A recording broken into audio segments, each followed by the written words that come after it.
अस्सलाम वालेकुम स्टूडेंट्स। हमारा बायोलॉजी 10th क्लास का चैप्टर है होम्योस्टेसिस। बात हम करेंगे फंक्शन ऑफ किडनी की, कि किडनी बेसिकली तौर पर काम कैसे परफॉर्म करती है। देखें, किडनी आपने इसका फंक्शनल यूनिट पढ़ा। किडनी इसका जो फंक्शनल यूनिट होता है, जो बेसिकली तौर पर इसके काम तहरीर कर रहा होता है, वो इसका फंक्शनल यूनिट है। उस यूनिट को आप नाम देते हो किसका? नेफ्रॉन का। ठीक है।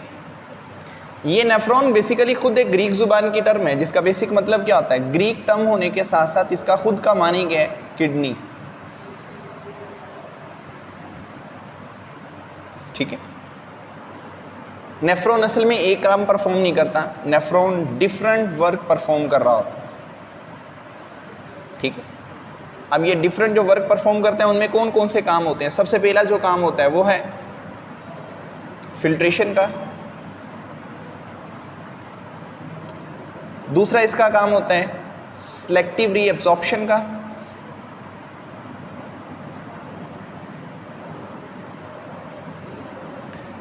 तीसरा इसका काम है स्क्रीशन का।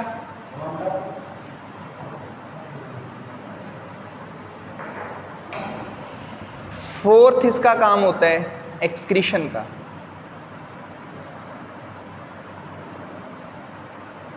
ये इसके 4 काम होते हैं। तो किडनी हमारी ये मुख्तलिफ तरह के काम परफॉर्म करती है। तो इसमें हम नेफ्रॉन की बात कर रहे थे। तो नेफ्रॉन एक क्या है? फंक्शनल यूनिट होता है किस चीज़ का? किडनी का। तो ये 4 काम परफॉर्म करता है। सबसे पहले इसका काम फिल्ट्रेशन का होता है, दूसरा काम सिलेक्टिव रीअब्जॉर्प्शन का है, तीसरा काम सिक्रीशन का होता है, और फोर्थ जो सा होता है वो एक्सक्रीशन का होता है। ठीक है। ये 4 काम परफॉर्म कर रही होती है बेसिकली कौन? नेफ्रॉन। ठीक। अब फिल्ट्रेशन में क्या होता है? फिल्ट्रेशन के अंदर जो हमारा ब्लड होता है वो असल में किडनी का एक हिस्सा होता है जिसे ग्लोमेरुलस कहते हैं, उसके अंदर इंटर होना शुरू हो जाते हैं। जब उसके अंदर इंटर होता है तो प्रेशर की बुनियाद पर बहुत सारा जो मटेरियल होता है वो ब्लड से लीव कर जाता है, ब्लड से बाहर निकल जाता है। जब वो ब्लड से बाहर निकलता है तो नेफ्रॉन की एक स्ट्रक्चर बनी होती है जिसे बोमेन कैप्सूल कहते हैं। चलें हम पहले डायग्राम बना लेते हैं।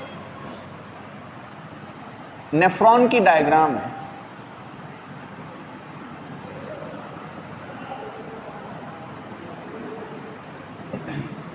ये इस तरह एक कप बना हुआ होता है।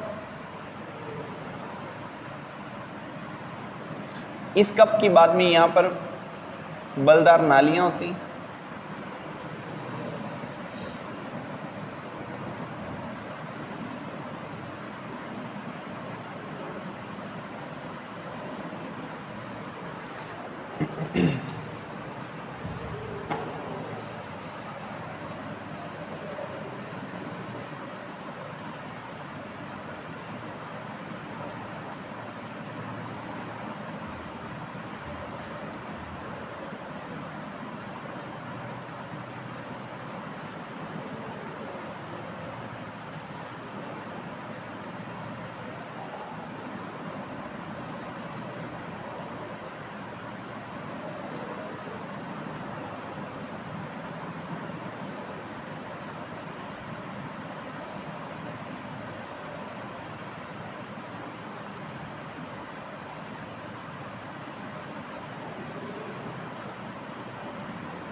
ये इस तरह एक डायग्राम होती है।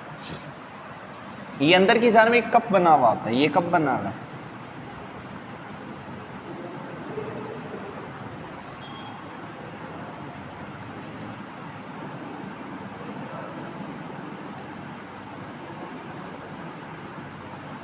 ठीक है। इस कप के अंदर जो स्ट्रक्चर लगी हुई होती है वो क्या होता है? वो असल में एक बॉल होती है कैपिलरीज की। चलिए उसे हम बना लेते हैं बॉल ऑफ कैपिलरीज।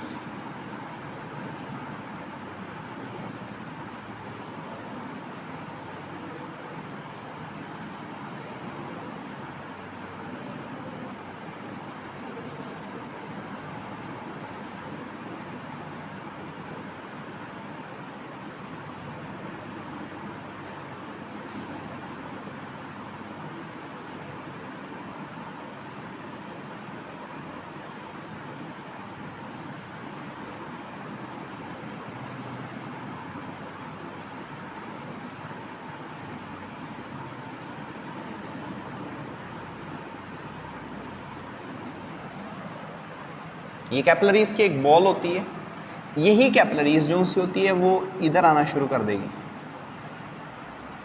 ये कैपिलरी अब इस ट्यूब के साथ लिपटना शुरू कर देगी।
ठीक है,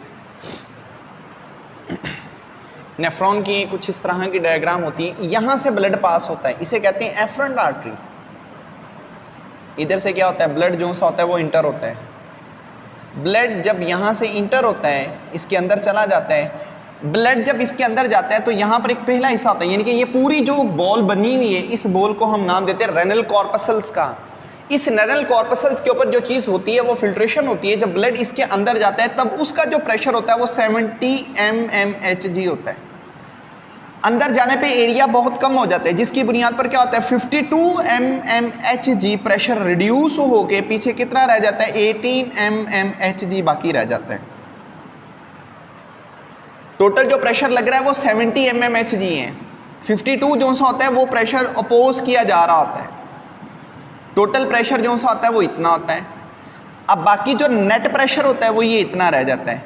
ये नेट प्रेशर जो सा होता है ये इनसाइड ग्लोमेरुलस होता है। अब फिर क्या होता है, यहाँ पर जो ब्लड होता है वो क्लीन होना शुरू हो जाता है। जब ब्लड क्लीन होता है तो इसमें से कुछ वेस्ट मटेरियल निकल कर यहाँ प्याले के अंदर आना शुरू हो जाते हैं, इस बाउल के अंदर आ जाते हैं। इसे बोमेन कैप्सूल कहते हैं। ये जो असल में बाउल होती है इसका नाम है बोमेन कैप्सूल। ये वाला जो हिस्सा होता है इसे कहते हैं ग्लोमेरुलस। ये वाली अब जो ट्यूब कहलाएगी ये कहलाएगी पेरीरेनल कैपिलरीज। पेरीरेनल कैपिलरीज। ये पहली नाली जो होती है इसे कहते हैं प्रॉक्सिमल ट्यूब। ये प्रॉक्सिमल ट्यूब कहलाती है। ये जो सी होती है ये सेकेंड नाली होती है, इसे कहते हैं डिस्टल ट्यूब।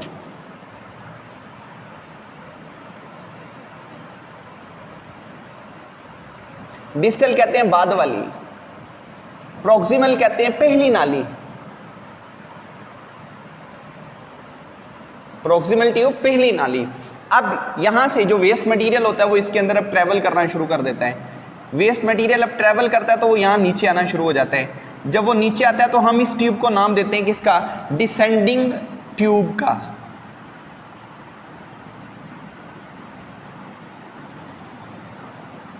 मटेरियल जो सा होता है वो यहां से नीचे आ जाता है। यहां से नीचे आने के बाद मटेरियल ऊपर जाना शुरू कर देता है इस नाली के जरिए से। इसे असेंडिंग ट्यूब कहते हैं। यहां से फिर वो इधर को जाएगा। ये वाली जो स्ट्रक्चर होती है इसे कहते हैं असेंडिंग ट्यूब। डिसेंडिंग और असेंडिंग ट्यूब दोनों मिलकर बनाती हैं लूप ऑफ हेनले। लूप कहते हैं एक रिंग को। ये बेसिकली तौर पर एक स्ट्रक्चर बन रही है, जैसे कि फीमेल एक हेयर पिन यूज करती हैं, उसके पीछे एक यू शक्ल बनी होती है, वो बिल्कुल इसी तरह की होती है, हम इसको लूप बोलते हैं। तो ये कहलाता है लूप ऑफ हेनले। असल में ये साइंटिस्ट का नाम है जिसने इसको सबसे पहले स्टडी किया था, तो उसका नाम था फ्रेडरिक जैकोब हेनले।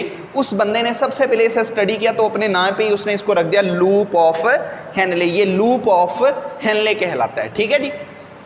तो अब जितना भी मटेरियल होता है वो सारा यहाँ से होता हुआ नीचे आना शुरू हो जाता है। ये वाली जो ट्यूब्स होती हैं इन्हें कहते हैं कलेक्टिंग डक्ट्स।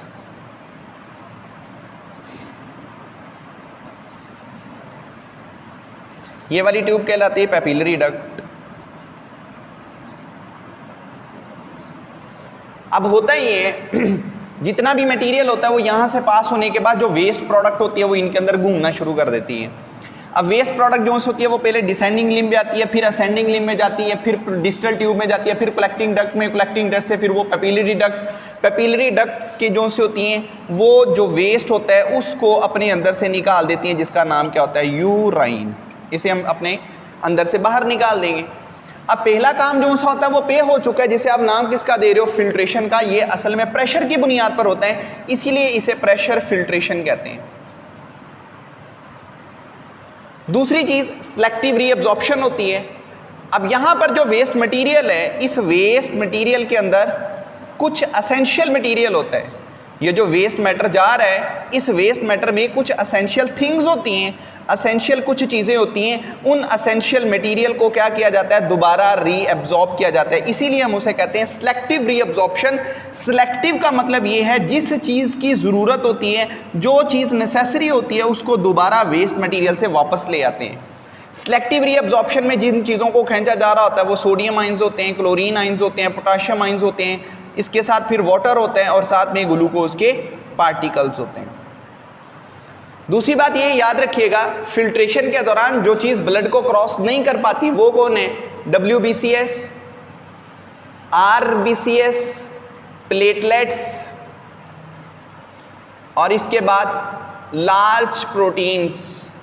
ये ब्लड को कभी भी क्रॉस नहीं कर पाती। यानी कि ब्लड से मुराद ये है, ये बेसिकली तौर पर इन बोमेन कैप्सूल को क्रॉस करके बाहर नहीं निकलते। क्यों नहीं निकलते, क्योंकि असल में इनका साइज़ बहुत बड़ा होता है, इसलिए ये बोमेन कैप्सूल के अंदर से यानी कि जो ग्लोमेरुलस होगा उसको फिल्टर करके ये बाहर नहीं निकल सकती, ये ब्लड के अंदर ही रहती हैं। ठीक है। सेकेंडली बात ये है, ग्लोमेरुलस सारे का सारा ब्लड फिल्टर नहीं करता, ये 1/5 जो ब्लड प्लाज्मा होता है सिर्फ उसी को फिल्टर करता है।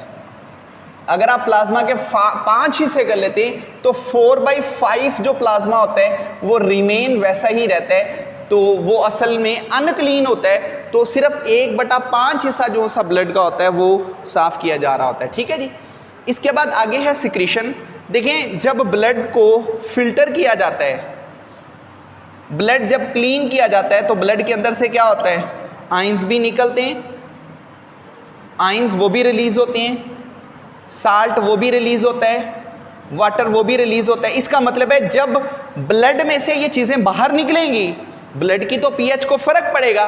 ब्लड की नॉर्मल पीएच कितनी होती है, ब्लड की पीएच होती है 7.35 टू 7.45। इतनी पीएच को मेंटेन करना बहुत ज़रूरी होता है। फिर क्या किया जाता है, ब्लड के अंदर जिस चीज़ की कमी होती है वेस्ट प्रोडक्ट में से उसको निकालकर ब्लड में दाखिल कर देते हैं। ये 3 काम आपकी बुक में बयान किए हुए हैं। आखिरी काम क्या होता है, एक्सक्रीशन का होता है। जब वेस्ट जो सा होता है हर एक चीज़ उसमें से निकाल ली जाती है, अब उसको जब पेपिलरी डक्ट्स पे भेजा जाता है तब उसका नाम क्या रख दिया जाता है, अब वो वेस्ट की बजाय क्या कहलाता है, यूरिन कहलाता है। हर एक चीज़ जो होती है वो यहाँ से रीअब्जॉर्ब कर ली जाती है। तो याद रखिएगा, सबसे ज़्यादा जो रीअब्जॉर्प्शन होती है 99.5% के करीब जिस चीज़ को खींचा जाता है वो वाटर है।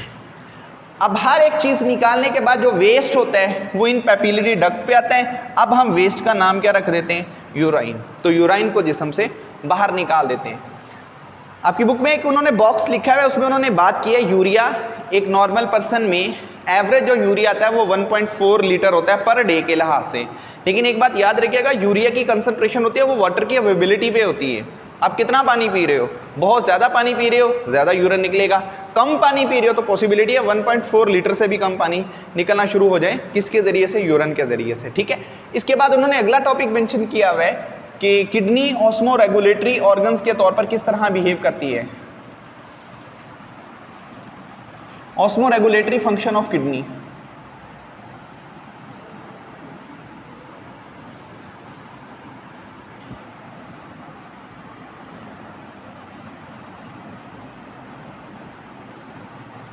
देखिए, मैंने अभी आपको बताया हमारी जो किडनी है वो बेसिकली तौर पर क्या करती है, बॉडी के अंदर जो एक्सेस साल्ट होते हैं, जो आइंस होते हैं, उन्हें निकाल देती है। फ़र्ज़ कर ले आपके बॉडी को 2 गिलास पानी चाहिए, आपने 4 गिलास पानी पी लिए। चले मैं यहाँ लिखता हूँ जी। हमारा बॉडी है, इस बॉडी को जो वाटर चाहिए वो सिर्फ रिक्वायर्ड है 2 गिलास। लेकिन ये यूज़ कर चुका है 4 ग्लास। फिर क्या होता है, 2 ग्लास, इसका मतलब है यहाँ पर एक्सेस है। हमारी बॉडी को जो चीज़ रिक्वायर्ड, सोडियम आयन कितना चाहिए 0.25, लेकिन हमारा बॉडी जो है वो इसका इस्तेमाल कर चुका है कितना 0.5। इसका मतलब है 0.25 आयन्स ज़्यादा हैं। फिर क्या किया जाता है, ये अगर ब्लड में रहेंगे आपका जो ऑस्मो रेगुलेटरी एक स्टेट है ये उसे डिस्टर्ब करेंगे। उसके लिए फिर क्या किया जाता है, किडनी रखी जाती है। किडनी उस हर एक चीज़ को फिर फिल्टर करती है। अब फिल्टर करके वो क्या करेगी, जो 2 ग्लास आपने पानी के ज़ायद पिए हैं उनको भी निकालेगी, साथ के साथ जो आपने सोडियम की मिकदार ज़्यादा ली है ये उसे भी जिस्म से बाहर निकाल देंगे। तो इसका मतलब ये हुआ कि जो हमारी किडनी है वो बेसिकली तौर पर जिस्म के अंदर जो एक्सेस आयंस हैं, वाटर हैं, उनको मेंटेन कर रही है।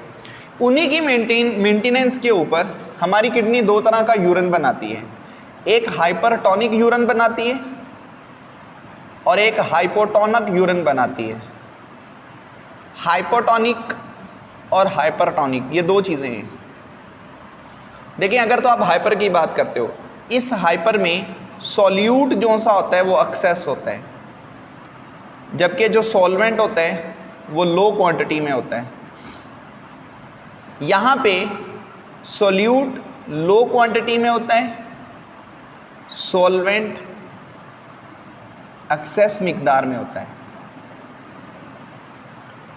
हाइपरटोनिक यूरिन में ब्लड को जब फिल्टर किया जाता है उसमें हमारी जो नेफ्रॉन होती हैं वो बहुत ज़्यादा क्या करती हैं, वाटर की रीअब्जॉर्प्शन कर देती हैं। जब बहुत ज़्यादा वाटर की रीअब्जॉर्प्शन कर देती हैं वो इस वजह से हो जाती है क्योंकि बॉडी में पहले ही पानी की कमी होती है, तो बॉडी के अंदर जो पानी की कमी है उसको पूरा करने के लिए यूरिन के अंदर जो पानी होता है उसको बचाया जाता है। अब फिर क्या होता है, उस पानी को बचाने के लिए क्या किया जाता है, नेफ्रॉन को पैगाम दिया जाता है कि अब वाटर की रीअब्जॉर्प्शन ज़्यादा से ज़्यादा कर दो।